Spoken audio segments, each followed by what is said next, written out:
जैसे ये पात्र में शिवलिंग बना हुआ है और पात्र में शिवलिंग है, हमने पाटे पर से उठाया, घर से जब लेकर जा रहे हैं चलते समय ये या तो हमारे मस्तक पर हो, नाभि को ऊंचा, या हृदय तक हो, कंठ तक हो, वक्षस्थल तक हो, उदर तक हो, पर नाभि से नीचे वो शिवलिंग हमारे नहीं होना चाहिए, घर से ले जाए। और शिवलिंग के विसर्जन का एक नियम बड़ा प्रबल है कि घर से ले जाते समय शिवलिंग, पार्थिव शिवलिंग हमारे नाभि कोश से ऊंचा हो, और जब हम विसर्जन करने के लिए जाएं तब शिवलिंग का दर्शन विसर्जन के पहले अपने नेत्रों से पूर्ण तरह से करें और बाबा से अपने हृदय की बात कहकर फिर अपना लगाकर मस्तक लगाने के बाद फिर उस शिवलिंग का विसर्जन अपनी मनोकामना कहते हुए बाबा से उस शिवलिंग का फिर विसर्जन कर दिया जाए। ले जाते समय नाभि कोश से ऊंचा हो, विसर्जन के समय पर अपने नेत्रों से बाबा का पूर्ण दर्शन किया जाए। पूर्ण दर्शन कैसे होता है? शिवलिंग के पूर्ण दर्शन का महत्व क्या बताया उसको भी समझ लीजिए। भगवान शंकर के पूर्ण शिवलिंग के दर्शन का महत्व, अर्थात ये शिवलिंग, ये जलाधारी, बीच में अशोक सुंदरी, राइट गणेश, लेफ्ट कार्तिकेय, ऊपर से जो जल बहता है वो जया विषहरा शामली बारी गौतली देव। अब जब आप भगवान शंकर का पार्थिव शिवलिंग बनाते हो तो ऊपर जलाधारी तो रहते नहीं, आपका केवल शिवलिंग है और जलाधारी। तो आप उसका जब दर्शन कर रहे हैं तो पूर्ण दर्शन का मतलब है जब हम विसर्जन करने जाते हैं तो सबसे पहले जो भगवान का जल स्थल है जिसको हम कहते हैं जलाधारी, गणेश जी, कार्तिकेय, अशोक सुंदरी का स्थान, पहले हम उसका दर्शन करते हैं। फिर अपनी निगाह को घुमाकर हम गोल घुमाकर वापिस उसी स्थान पर आते हैं अपनी दृष्टि से, और फिर बाबा का यहीं से दर्शन करते हुए हम शिवलिंग का दर्शन करते हैं। जो हम विसर्जन करने गए हैं उसका हम जब दर्शन करें तो दर्शन करने के बाद हम शिवलिंग का दर्शन कर अपने मन की कामना कहकर मस्तक से लगाकर फिर बाबा का हम विसर्जन करते हैं। तो हमारे हृदय की कामना मेरा देवाधिदेव महादेव पूर्ण जगत करता है। चलो एक छोटा सा प्रश्न है, मुझे उम्मीद है कि मेरी जीजियां जो यहाँ बैठी हैं वो उत्तर जरूर देंगी। छोटा सा प्रश्न, जगन्नाथ जी गए हो, द्वारका जी कभी गए हो, कभी किसी आप कहीं भी बड़े तीर्थ में जाएं, आप काशी जी जाएं, आप किसी बड़े वहां पर एक मंदिर होता है साक्षी गोपाल, या कोई देवता होते साक्षी मानना। जगन्नाथ जी जाएंगे तो साक्षी गोपाल जी बनेंगे, उज्जैनी जाएंगे तो साक्षी गोपाल जी बनेंगे, काशी जाएंगे तो साक्षी गोपाल जी बनेंगे। साक्षी गोपाल का मतलब क्या होता है?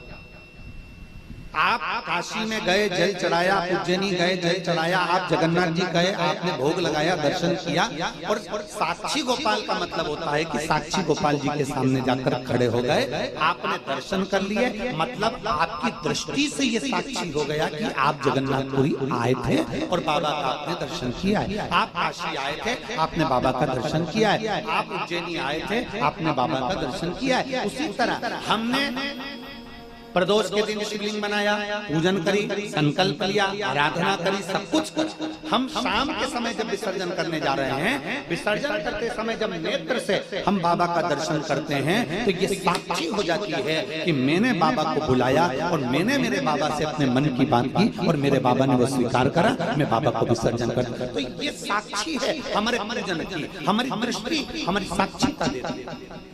आज के जमाने में अगर आधार कार्ड बनता है तो सबसे पहले नेत्र दृष्टि के तुम्हारा कोई कैमरा लगाया जाता है कि अपनी आंखों को फाड़ा, अपनी आंखों को निकाला जाए, देखा जाए, अपनी आंखों से देखो कि क्या सच है। फिर उससे मालूम पड़ता है कि ये वही व्यक्ति है क्या, साक्षी करी जाती है कि ये वही व्यक्ति है क्या, ये लीलाबाई है कि कमलाबाई है कि कौन है, इससे पहचाना जाता है नेत्र से। ये नेत्र साक्षी देते हैं। तो हम जब भगवान का विसर्जन करने के लिए जाते हैं, विसर्जन करते समय हम भगवान की ये जलाधारी का दर्शन करते करते करते करते यहाँ से आते यहाँ, फिर दर्शन करते करते शिवलिंग का दर्शन कर प्रणाम कर कर हृदय से लगाकर फिर हम उसका विसर्जन कर देते हैं, अर्थात हम साक्षी थे।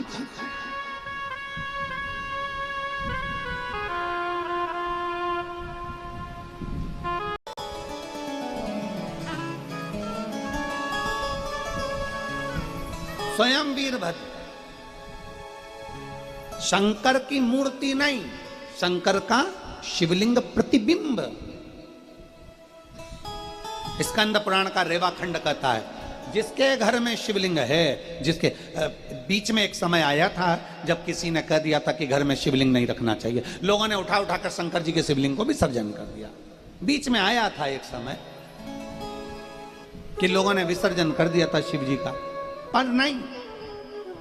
हम फिर निवेदन करेंगे सीहोर वाले महाराज को, अगर आप सुनते हो, सीहोर वाले महाराज को आप फॉलो करते हो, उसको सुनते हो, कथा श्रवण करते हो, तो हम तो कहेंगे कि अपनी जिंदगी में एक बार जितनी पुराणे सारी पुराणों का अध्ययन करो और सब पुराण पढ़ो। स्कंद पुराण पढ़ो, शिव पुराण पढ़ो, लिंग पुराण पढ़ो, नर्मदा पुराण पढ़ो, तुम्हारी जितनी मर्जी पढ़े, विष्णु पुराण, अग्नि पुराण, पद्म पुराण, ब्रह्म वैवर्त पुराण, ये सारी पुराणों का अध्ययन करो।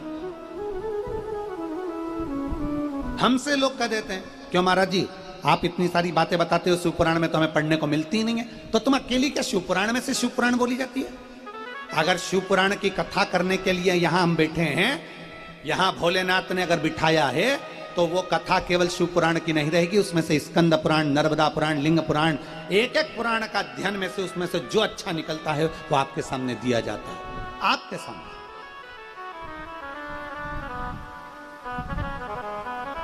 कुछ तो ग्रहण करो।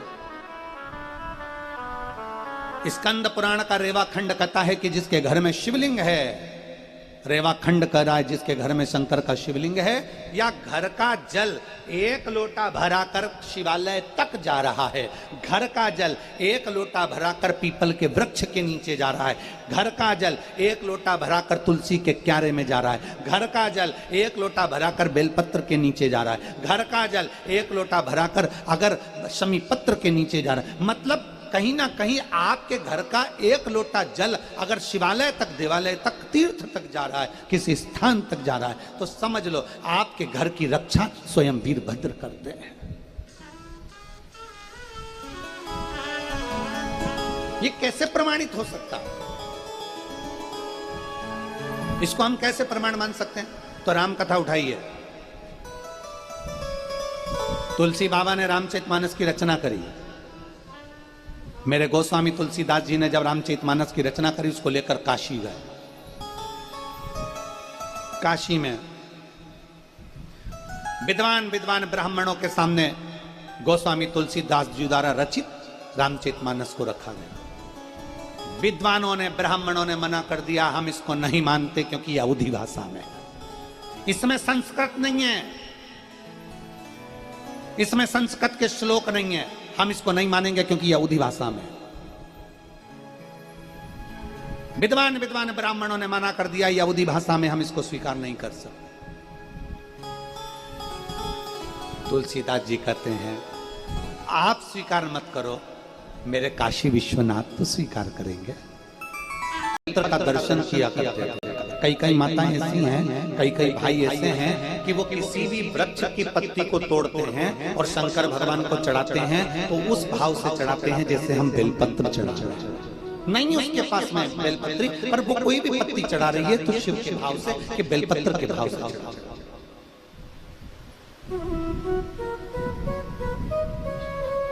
जो कुछ समर्पित कर रही है वो भाव से समर्पित कर रही है, और बिना भाव के परमात्मा मिले कैसे? भगवान बिना भाव के मिलेगा कैसे? आज हमारे हम कहें